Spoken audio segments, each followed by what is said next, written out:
Okay, now we're going to learn about the cube root parent function. So previous lesson we talked about the cubic function, y equals x cubed. Well, if we take the inverse of that function, if we swap x and y, we end up with the cube root.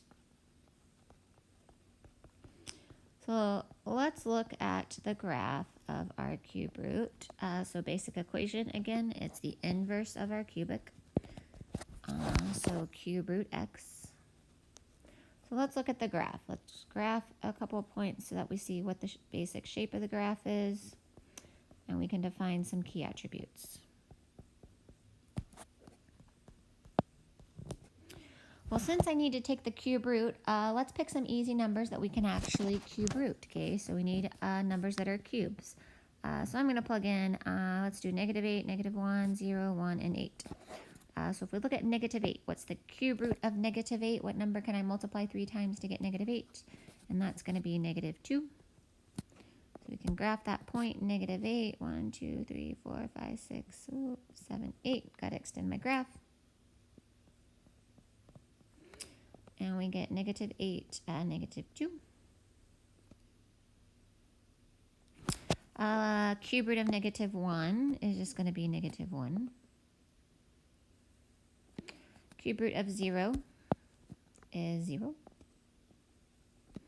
Cube root of +1 is +1. And cube root of 8 is +2. So notice here is my parent function of cube root. Notice it still has an S shape, but it's a sideways S. Okay, remember x cubed graph was kind of an up and down S. This one is going to be a sideways S. Notice also we still have our rotational symmetry, point symmetry about the origin. Okay, so cube root functions are also going to have rotational symmetry. I can turn that graph 180 degrees and the graph will be exactly the same.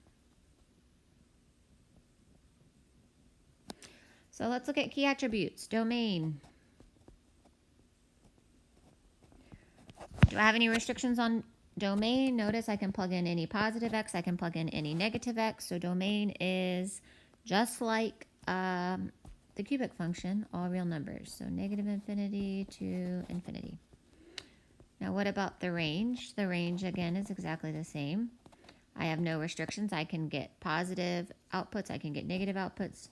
So -infinity to infinity.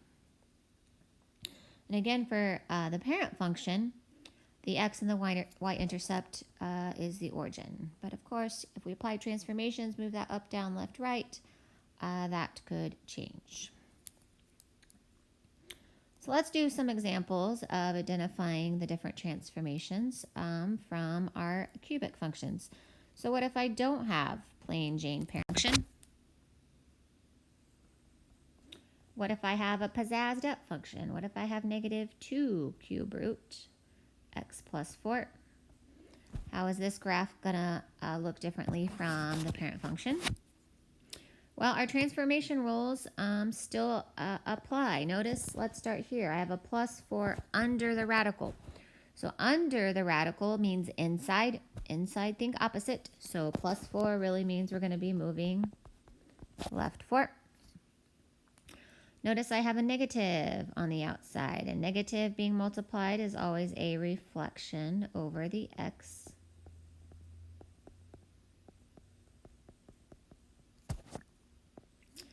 And I have a 2 being multiplied on the outside. Multiplying on the outside is always a vertical stretch, or is always vertical. And then because 2 is greater than 1, it's a vertical stretch by 2.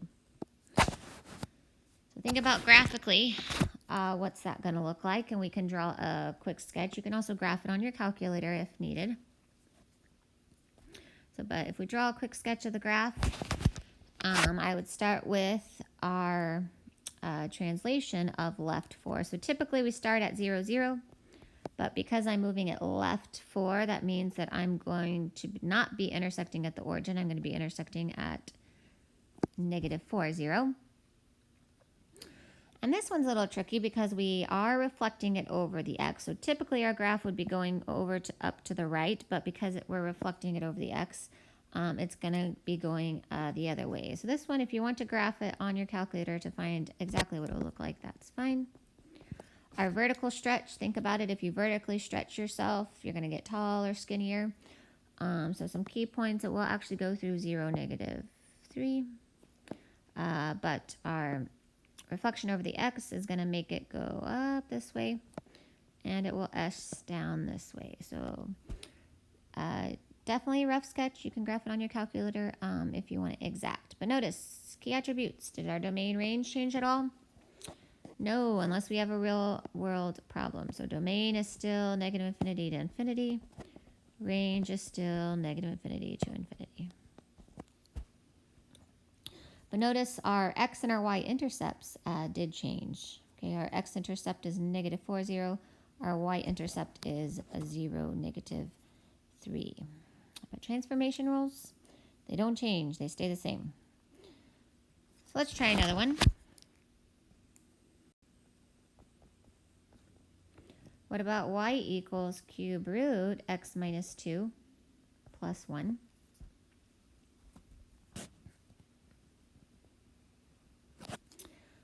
So this one's not too bad. All we have are translations, up, down, left, or right. So let's start with the outside. If I have +1 on the outside, that means I'm moving it up 1. If I have -2 on the inside, think opposite, that's going to be moving it right 2.